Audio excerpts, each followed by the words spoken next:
جو اس کا بیٹا مانا جاتا تھا اس کی متعلقہ بیوی سے اس نے نکاح کر لیا. یہ ایک چیز تھی جس سے اللہ کے رسول ڈر رہے تھے. اللہ تعالیٰ نے نبی کی اس کشمکش کا ذکر بھی قرآن میں کیا. اللہ نے فرمایا سورہ احزاب کی آیت نمبر 37 میں وَتُخْفِي فِي نَفْسِكَ مَا اللَّهُ مُبْدِيهِ، اے نبی آپ اپنے دل میں وہ بات چھپا رہے تھے جس کو اللہ تعالیٰ ظاہر کرنے والا تھا. وَتَخْشَى النَّاسَ، آپ لوگوں سے ڈر رہے تھے.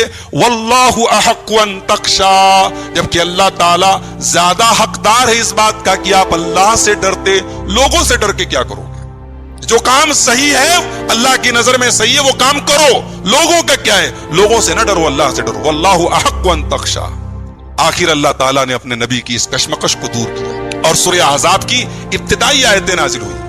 یا ایھا النبی اتق اللہ ولا تطع الکافرین والمنافقین، اے نبی آپ اللہ سے ڈریے، آپ کافروں کی اور منافقوں کی اطاعت مت کیجیے. ان اللہ کان علیما حکیما، اللہ تعالیٰ سب کچھ جاننے والا حکمت والا ہے. واتبع ما یوحى الیک من ربک ان اللہ کان بما تعملون خبیرا، اے میرے نبی آپ کا رب آپ کو جو وحی کر رہا ہے، آپ کا نبی آپ کو جو حکم دے رہا ہے آپ اس کو فالو کیجیے، اس کی پیروی کیجیے. اللہ تعالیٰ سب کے عمل سے باخبر ہے. وتوکل علی اللہ، اور اے میرے نبی آپ اللہ کے اوپر بھروسہ کیجیے. وکفی باللہ وکیلا، اللہ کافی ہے کام بنانے کے لیے. اللہ سارے مسائل حل کر دے گا، سارے کام بنا دے گا. اب جب عدت ختم ہو گئی حضرت زینب کی، اللہ کے نبی نے نکاح کا پیغام بھیجا. اور جانتے کس سے بھیجا؟ خود حضرت زید سے بھیجا.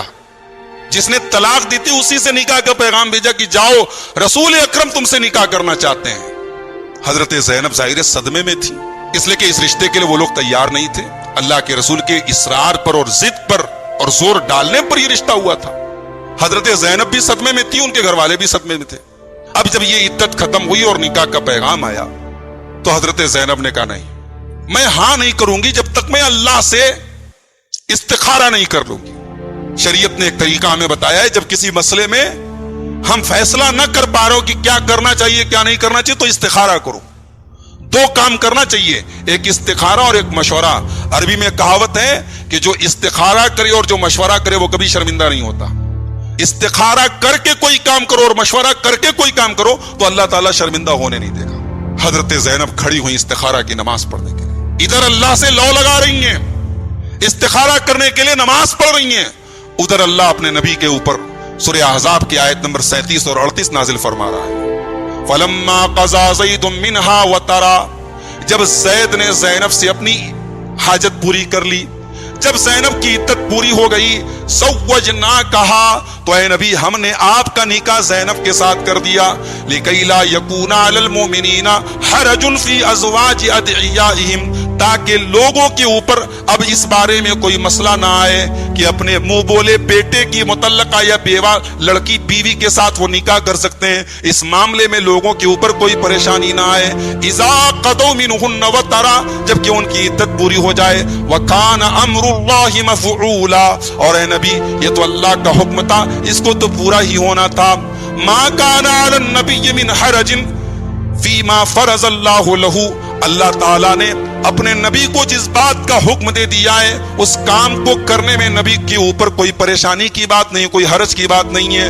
سنت اللہ فی الذین خلو من قبل، یہی اللہ کا طریقہ تھا پہلے کے لوگوں کے اندر بھی. وکان امر اللہ قدرا مقدورا، اور اللہ کا حکم ہو کر کے رہتا ہے، ایک اندازے کے مطابق ہوتا ہے، اپنے وقت پر ہوتا ہے لیکن ہو کر کے رہتا ہے. یہ آیت نازل ہوئی. اللہ نے کہا اے نبی ہم نے زینب کا نکاح آپ کے ساتھ کر دیا. جب یہ آیت نازل ہوئی اللہ کے نبی صلی اللہ علیہ وسلم حضرت زینب کے گھر آئے اور بغیر اجازت گھر کے اندر داخل ہوئے، کیونکہ اللہ نے اعلان کر دیا کہ اب زینب آپ کی منکوحہ ہیں، ہم نے آپ کا نکاح ان کے ساتھ کر دیا. اللہ کے نبی صلی اللہ علیہ وسلم حضرت زینب کے گھر گئے اور اس کے بعد نکاح کی جو رسمی کاروائیاں ہیں وہ پوری ہوئی. حضرت زینب اس بات پر فخر کرتی تھی.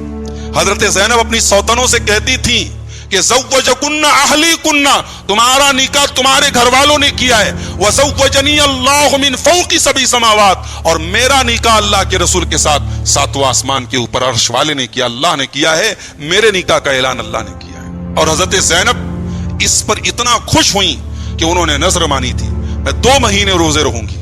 اور جب اللہ کے رسول سفر میں جاتے تھے تو اپنی نظر کے یہ روزے وہ رکھتی تھی اور دھیرے دھیرے کر کے انہوں نے 2 مہینے کے روزے پورے کیے تھے. اور اللہ کے رسول صلی اللہ علیہ وسلم نے حضرت زینب کے نکاح کے موقع پر سب سے شاندار ولیمہ کیا تھا. آپ نے اب تک کسی بیوی سے نکاح کے موقع پر اتنا شاندار ولیمہ نہیں کیا تھا. جب آپ کا نکاح ہوا حضرت زینب کے ساتھ تو حضرت انس کی ماں ام سلیم انہوں نے حضرت انس سے کہا کہ اللہ کے رسول کا نکاح ہوا ہے, چلو اللہ کے رسول کو تحفے میں ہم کوئی چیز دیتے ہیں. تو حضرت انس کہتے ہیں میری ماں نے کھجور, پنیر, گھی وغیرہ کو ملا کے مالیدہ بنایا اور ایک برتن میں لے کر کے مجھے دیا کہ جاؤ اللہ کے رسول کو دے دو. جب میں وہ مالیدہ لے کر کے اللہ کے رسول کے پاس پہنچا, مشکل سے وہ 3-4 لوگوں کے کھانے بھر کا تھا. اللہ کے رسول صلی اللہ علیہ وسلم نے کہا کہ انس ایک کام کرو, جاؤ ابو بکر کو بلا لاؤ, عمر کو بلا لو, عثمان کو بلا لو, فلاں کو بلا لو, فلاں کو بلا لو, اور جو تمہیں راستے میں ملے اس کو بلا کے لاؤ. حضرت انس کہتے میں حیران رہ گیا کہ یہ 3-4 لوگوں کا کے کھانے کی چیز اور اللہ کے رسول انلمیٹڈ کہہ رہے جو ملے اس کو لے آؤ. اس کے بعد کہتے ہیں جب میں لوگوں کو دعوت دے کے واپس آیا تو دیکھا کہ اللہ کے رسول کا حجرہ جو ہے, آپ کا کمرہ, آپ کا گھر بھرا ہے مہمانوں سے, ہر طرف لوگ ہیں.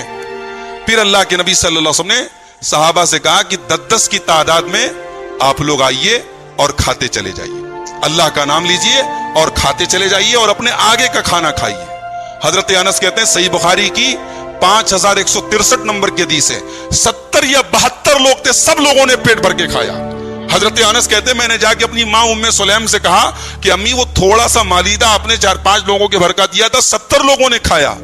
تو حضرت ام سلیم نے کہا یہ نبی کی برکت تھی, 70 کیا پورے مدینہ کے لوگ اگر چاہتے تو وہ کھانا کھا سکتے تھے. تو سب سے شاندار ولیمہ جو اللہ کے رسول صلی اللہ علیہ وسلم نے کیا وہ حضرت زینب کے نکاح کے موقع پہ کیا. اچھا, اس ولیمہ کے موقع پر بھی بہت سی بری رسموں کو ختم کیا گیا. ایک رسم یہ تھی, لوگوں کا ایک معمول تھا, ایک عادت تھی کہ کھانا کے ٹائم لوگوں کے گھر چلے جاتے تھے, پتہ لگاتے تھے کس کے یہاں کھانا کتنے بجے تیار ہوتا ہے. پتہ لگا 2 بجے کھانا تیار ہوتا ہے, 2 بجے اس کے گھر دھمک گئے. اب بھائی 2 بجے کھانے کا ٹائم ہے, آپ پہنچ گئے, تو اب 2 صورت ہے, یا تو آدمی یہ کہے کہ بھائی کھانے کا ٹائم ہے آپ بعد میں آئیں, یا آپ کو اندر آنے کی اجازت ہے, آپ کو کھلائے. اب بھائی کھانا اتنا ہے نہیں ہے, تو یہ ایک غلط رواج تھا جو رائج تھا. ایک رواج یہ تھا کہ کئی لوگ کھانا کھانے جاتے تھے تو کھانا کھانے کے بعد بیٹھے رہتے تھے, اب باتیں کر رہے ہیں لمبی چوڑی, وہیں پہ بیٹھ کے گپ شپ کر رہے ہیں. اب بھئی کھانا کھا لیا آپ نے, اب اپنے گھر تشریف لے چلے جائیں. اب صاحب کھانا کو کون سا کام ہے؟ اب حضرت زینب سے اللہ کے رسول نے نکاح کیا ہے, ولیمہ کی دعوت ہے, کھانا کھا کے بعض لوگ بیٹھے ہوئے تھے. اللہ کے رسول تکلیف محسوس کر رہے تھے کہ یہ لوگ چلے جائیں, میری شادی ہوئی ہے, مجھے اپنی اہلیہ سے باتیں کرنی ہے, لیکن وہاں پہ 3-4 لوگ آخر تک بیٹھے تھے, بہت دیر کے بعد وہ لوگ گئے. تو اس طریقے کی جو رسمیں تھی. اچھا, ایک چیز یہ بھی تھی کہ ابھی تک پردے کا حکم نازل نہیں ہوا تھا. لوگ آتے تھے ازواج مطہرات سے فیس ٹو فیس باتیں کر لیتے تھے, پردے کا ابھی تک کوئی حکم نازل نہیں ہوا تھا. تو حضرت زینب کا ولیمہ ایک برکت والا ولیمہ ثابت ہوا کہ اللہ تعالیٰ نے سورہ احزاب کی آیت نمبر 53 نازل کر دی, جس کو آیت حجاب کہا جاتا ہے, اور جس میں کئی اس طریقے کی چیزوں کی, بری عادتوں کی اصلاح کر دی گئی. چنانچہ اللہ تعالیٰ نے فرمایا یا ایھا الذین آمنوا لا تدخلوا بیوت النبی الا ان یؤذن لکم, اے ایمان والو تم نبی کے گھر میں داخل مت ہونا جب تک تمہیں داخل ہونے کی اجازت نہ ملے. الی طعام غیر ناظرین اناء, کھانے کے ٹائم, کھانے کے تیار ہونے کا انتظار کرتے ہوئے تم کسی کے گھر نہ جایا کرو. ولیکن اذا دعیتم, جب تمہیں دعوت دی جائے کھانے کے لیے تب تم جاؤ. فادخلوا, جب تمہیں کھانے کی دعوت دی جائے تب تم جاؤ. فاذا طعمتم, اور جب تم کھانا کھا لو. فانتشروا, تو زمین میں پھیل جاؤ, چلے جاؤ, وہاں پہ بیٹھے نہ رہو. ولا مستانسین لحدیث, وہاں بیٹھ کر کے ایک دوسرے سے بات چیت نہ کرو, وہاں بیٹھ کر ایک دوسرے سے گپ شپ نہ کرو. ان ذالکم کان یؤذی النبی, تمہاری اس حرکت سے نبی کو تکلیف پہنچ رہی تھی. فیستحیی منکم, لیکن نبی تم سے کوئی بات کہنے میں شرما رہے تھے.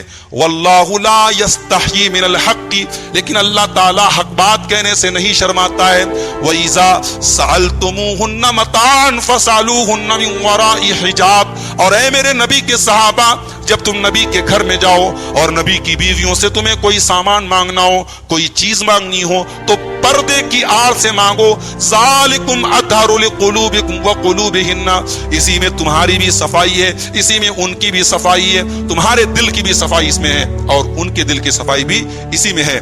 ان ذالک، اس کے بعد فرمایا ذالکم اطہر لقلوبکم وقلوبہن وما کان لکم ان تؤذوا رسول اللہ، اور تمہیں یہ حق نہیں ہے کہ تم اللہ کے رسول کو تکلیف پہنچاؤ، ولا ان تنکحوا ازواجہ من بعدہ ابدا، اور اللہ کے رسول کے بعد آپ کی بیویوں سے تم کبھی نکاح نہیں کر سکتے۔ ان ذالکم کان عند اللہ عظیما، یہ چیز اللہ کے نزدیک بہت بڑا گناہ ہے۔ یہ سورہ احزاب کی آیت نمبر 53 نازل ہوئی۔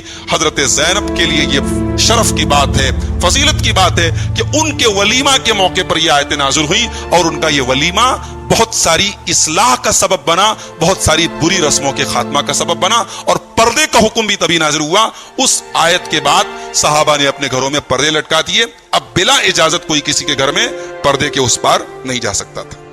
لیکن جب یہ نکاح ہوا تو اللہ کے رسول پر منافقوں نے بدتمیزی کرنا شروع کر دیا۔ منافقوں نے، کافروں نے، مشرکوں نے بدتمیزی کرنا شروع کر دیا۔ 3 بڑے بڑے اعتراض کیے۔